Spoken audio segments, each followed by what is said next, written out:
Oi, irmãos, tudo bem com vocês?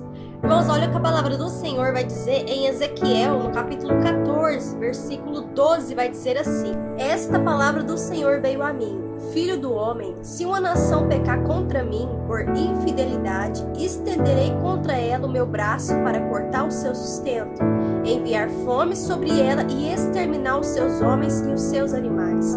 Mesmo que estes 3 homens, Noé, Daniel e Jó, estiverem nela por sua retidão, eles só poderiam livrar a si mesmos. Palavra do soberano, o Senhor. Então aqui, irmãos, nessa passagem, o Senhor fala a Ezequiel: se uma nação pecar contra a ele por infidelidade, ele estenderia a mão contra aquele povo, para cortar o sustento, para enviar sobre aquela cidade a fome, a peste. E mesmo que naquela nação, sobre aquela cidade, existisse apenas 3 homens justos. Aqui o Senhor cita Noé, Jó, Daniel, que foram homens íntegros, justos, que andou no caminho de retidão e obediência ao Eterno.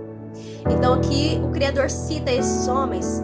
Então, se em uma cidade que está praticando a idolatria, uma cidade que está rebelde, desobedecendo, e o Senhor está irado contra aquela cidade, contra aquela nação, e mesmo que aquela cidade tenha 3 homens justos, pessoas fiéis ao Criador, então aquelas pessoas, elas poderiam livrar somente elas. Por quê, irmãos? Porque o nosso Criador, ele é justo, ele é fiel e ele não tem o culpado por inocente. E nós sabemos que a nossa salvação, ela é individual. Não tem como a gente querer salvar a alma do próximo, porque vem da obediência do próximo. Você pode interceder, você pode lançar a palavra, evangelizar, só que não tem como você, com o seu braço, salvar aquela pessoa, porque a salvação depende de nós mesmos, depende da pessoa mesmo. É ela que tem que abrir mão do pecado, é ela que tem que renunciar, é ela que tem que querer a mudança, querer a salvação, é ela que tem que clamar ao Eterno, pedir perdão. E nós vemos, irmãos, lá em Êxodo 12, quando o Criador envia as 10 pragas lá do Egito, ali quando o Senhor envia a praga para matar os primogênitos do povo egípcio, o Senhor ordena que os hebreus passassem nas portas o sangue do cordeiro, porque ali, quando o anjo da morte passava, ele ia saber que aqueles que estavam com o sangue do cordeiro nas portas, aqueles eram fiéis, aqueles serviam ao Criador. E então ali o anjo da morte não passaria, somente atingiria essa praga, o anjo da morte ia atingir o povo do Egito. Nós vemos que há uma diferença entre aquele que é fiel, entre aquele que serve de verdade ao Eterno e entre aquele que é ímpio. Nós vemos a diferença, nós vemos o zelo do Criador com aquele que é fiel.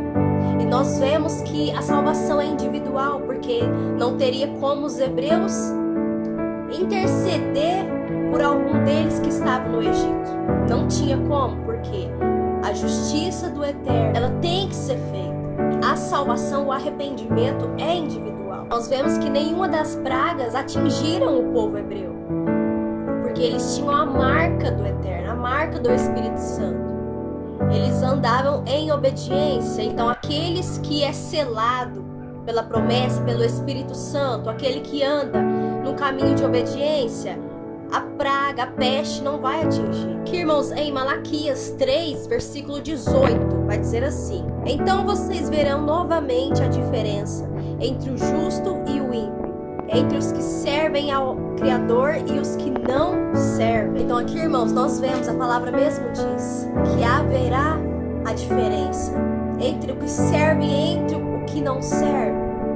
Então que nós venhamos andar no caminho de retidão, no caminho de obediência, no caminho, irmãos, que nos leva à santidade, que nos leva à salvação da nossa alma, para que a gente possa ser poupado da tribulação, dos tempos difíceis que está por vir sobre toda a nação, sobre a humanidade, porque sabemos que vem tempos difíceis, porque hoje em dia, irmãos, nós estamos vendo Assim como foi nos tempos de Noé. Quando Noé construía a arca, Noé pregava contra aquele povo de Sodoma e Gomorra. Noé pregava, Noé alertava aquele povo sobre o dilúvio, sobre a destruição que iria acontecer sobre aquela cidade por conta do pecado. Só que ninguém se importava, ninguém acreditava em Noé.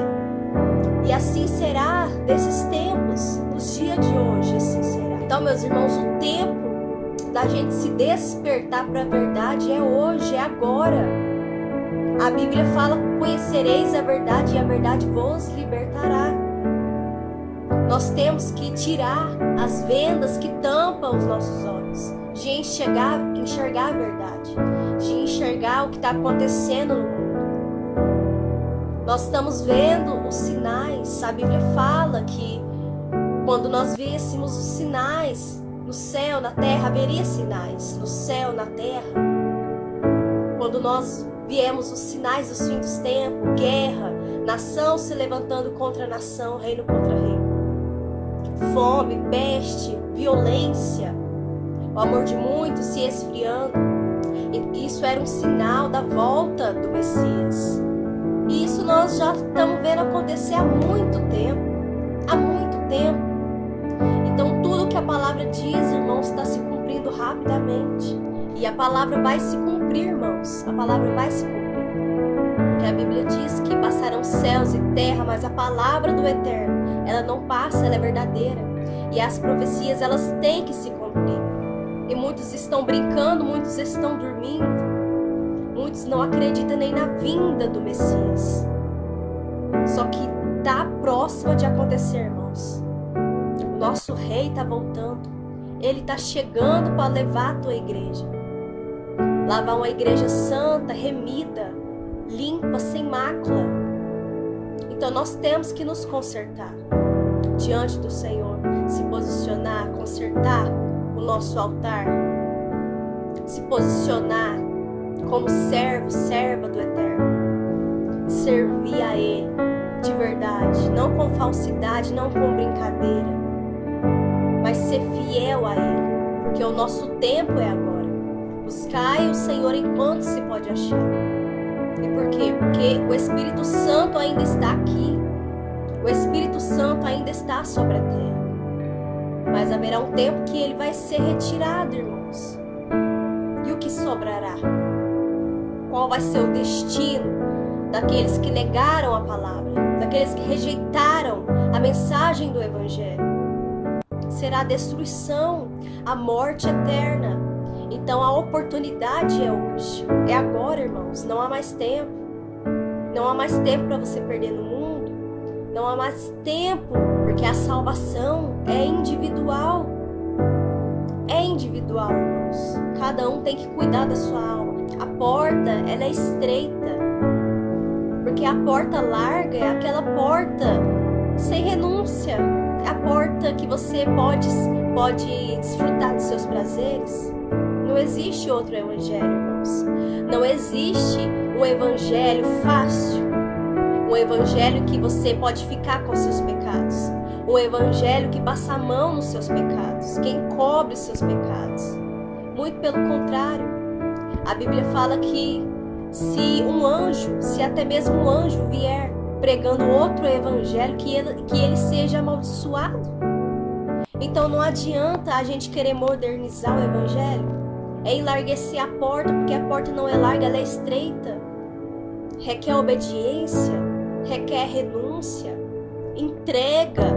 Então que a gente possa renunciar ao mundo, carregar a nossa cruz até o final, até a volta do Rei, porque Ele está chegando para buscar a tua igreja. A Bíblia fala: sede santos, porque eu sou santo. Ou seja, sem santidade ninguém verá ao Criador, porque Ele é santo. Não que nós vamos nos tornar santo, mas que a gente possa cada dia ser melhor. Que amanhã a gente possa ser melhor do que hoje. E assim dia após dia. Cada dia melhor do que o outro. Se santificando, jejuando, orando. Até sermos aperfeiçoados. Até nós parecermos com o caráter do Mashiach.